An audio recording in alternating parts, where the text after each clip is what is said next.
ายดีสบายดีมาสวัสดีพี่น้องปองปลายฮอดนี่แหละบอลหนึ่งเนาะมาธาตุเมืองเก่ามาบัดนี้เนาะสุ่มทัวร์คือเก่าเนาะ8 คันรถ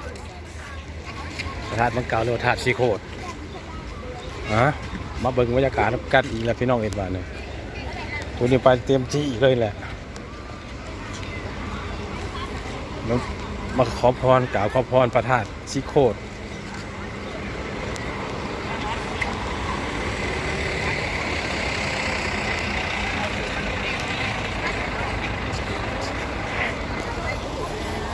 เสียปีแล้ววะต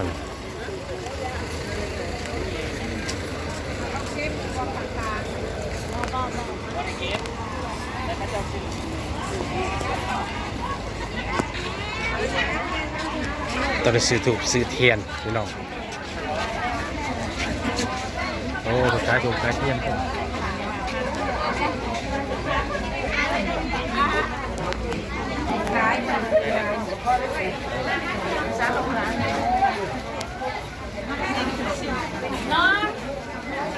โอ้ผู้ใดบ่มีสินไม่ลงสินเนาะ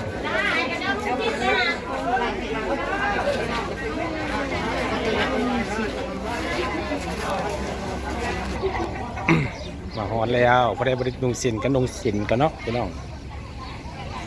สาวสินนุ่ง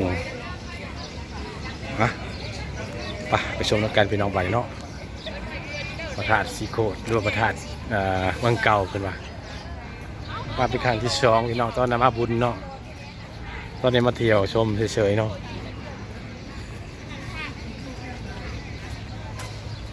เมืองเก่าแคมคลองพี่น้องเอ้ย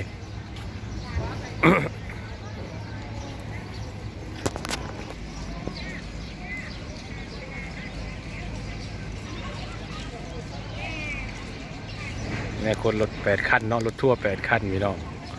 ลงมาได้กันยัวแล้วโอ้ขายดีแล้วนะยังก็ได้ว่าจะดอกไม้ข้ามานี่ก็ได้ทำไมทูบเทียนขายดีปานยังพาพี่น้องไปกราบไหว้หรือว่าชมก็ได้พี่น้อง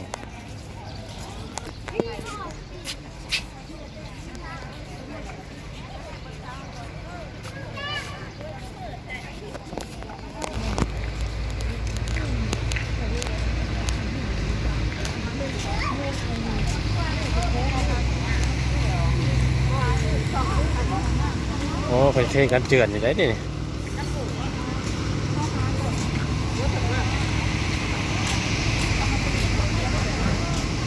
โอ้เห็ดกันเจือนพี่น้อง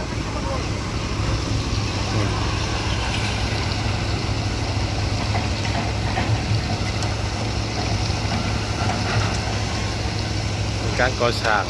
เห็ดกันเจือนโอ้ก็จะเห็ดกันเจือนที่บ้านเนาะ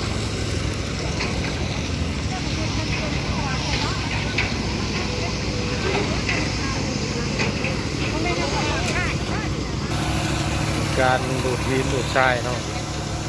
เดี๋ยวเป็นมา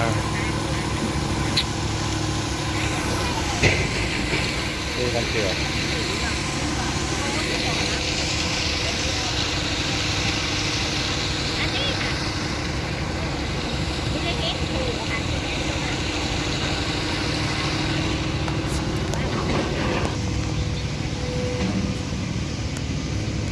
อากาศห้อนไลน์พี่น้อง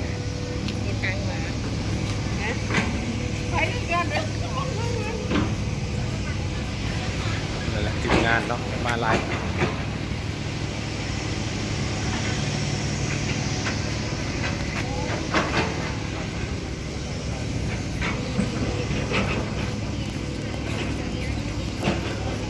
กรุณาโพสเกิด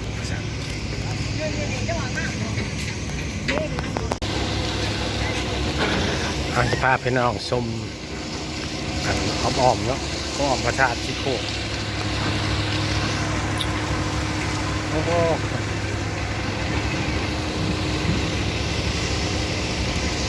อากาศจะค่อนข้างพี่น้องเลย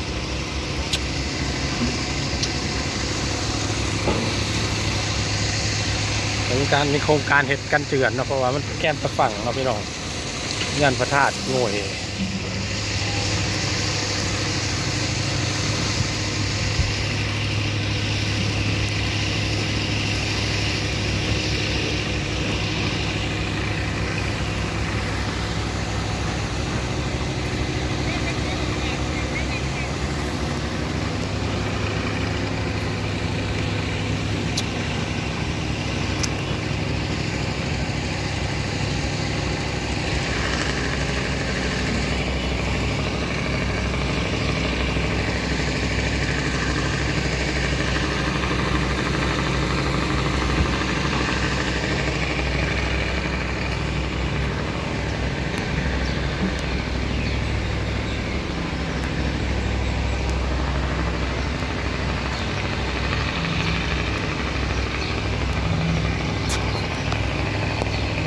เดี๋ยวนี้เย็นดีเว้ย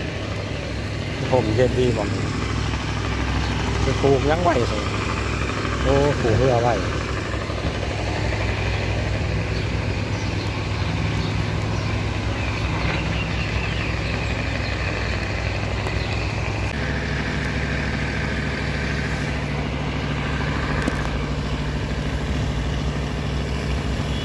บรรยากาศยุพระธาตุเมืองเก่ากับประมาณนี้เนาะพี่น้องเนาะแก่น้ำคลองเนาะฝั่งนั้นก็สิเป็นนครพนมเนาะฝั่งนี้ก็ท่าแขกนะคือพาก็สิได้ซ้ำนี่แล้วคลิปสั้นๆเนาะคลิปเดียวพี่น้องเนาะออกจากเทว่าเป็นคลิปมาเที่ยววันสุดท้ายเนี่ยเนาะจุดสุดท้ายเนี่ย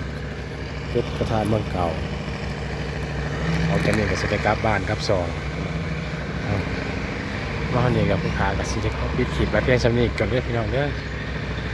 ขอบใจทุกท่านที่เข้ามาชมเนาะจนจะจบขอบใจหลายๆเด้อวันผู้ค้าเขาปิดคลิปแบบเพียงซ้ำนี้ก่อนพบกันใหม่ในโอกาสหน้าเนาะขอบใจเด้อสบายดี